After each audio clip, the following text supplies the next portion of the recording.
નમસ્કાર, આપ જોઈ રહ્યા છો યુટીસી ન્યૂઝ।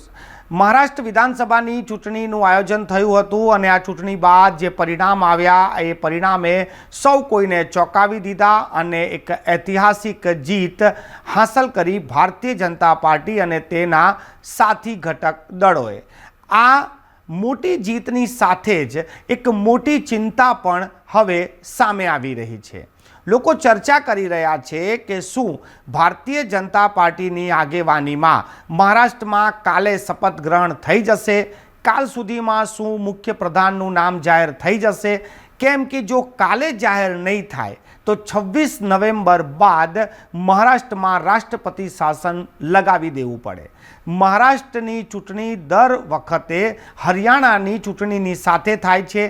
આ વખતે આ ચૂંટણી 1 મહિના લેટ થઈ છે। તેથી હવે મહારાષ્ટ્ર વિધાનસભાનું જે સત્ર છે તેનો જે 5 વર્ષનો જે ગાળો છે તે 26 નવેમ્બરે પૂર્ણ થાય છે। એટલે 26 નવેમ્બર સુધી જો કોઈ સરકાર ગઠિત ના થઈ જાય તો રાજ્યમાં રાષ્ટ્રપતિ શાસન લગાવી દેવું પડે। હવે આ રાષ્ટ્રપતિ શાસન લાગવા અને સરકાર બનવાની વચ્ચે માત્ર 24 કલાકની ઇંતજારી છે। જાણવા મળ્યું છે કે મુખ્ય પ્રધાનના નામ અને 2 ડેપ્યુટી મુખ્ય પ્રધાનના નામો પર સહમતિ બની ગઈ છે। દેવેન્દ્ર ફડણવીસ, અજીત પવાર અને શિંદે એ દિલ્હી તરફ કૂચ કરી ચૂક્યા છે। આજે સાંજ સુધીમાં મુખ્ય પ્રધાન કોણ હશે અને ડેપ્યુટી મુખ્ય પ્રધાન કોણ હશે તેના નામોની જાહેરાત પણ થઈ શકે છે।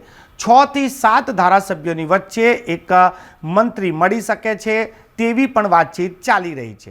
પરંતુ આ તમામ વાતચીતો વચ્ચે હવે ભારતીય જનતા પાર્ટીએ જલ્દી કોઈ નિર્ણય લેવો પડશે। કેમ કે જો કાલે શપથ ગ્રહણ નહીં થાય તો પરમ દિવસથી મહારાષ્ટ્રમાં રાષ્ટ્રપતિ શાસન લગાવવાનો વારો આવી જશે। 26 નવેમ્બરે મહારાષ્ટ્ર વિધાનસભાનું જે ટેન્યોર છે તે પૂરું થઈ રહ્યું છે। આના પહેલાં જ સરકાર બનાવી દેવી પડે।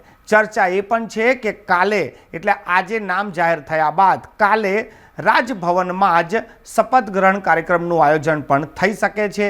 જે દિવસે આ પરિણામ આવ્યા હતા તે જ દિવસે કહેવાઈ રહ્યું હતું કે 25મી નવેમ્બરે શપથ ગ્રહણ કાર્યક્રમ થશે। હવે જોવાનું એ રહેશે કે આ 24 કલાકમાં શપથ ગ્રહણ થઈ શકે કે કેમ, કે પછી મહારાષ્ટ્રમાં राष्ट्रपति शासन लागी सके छे।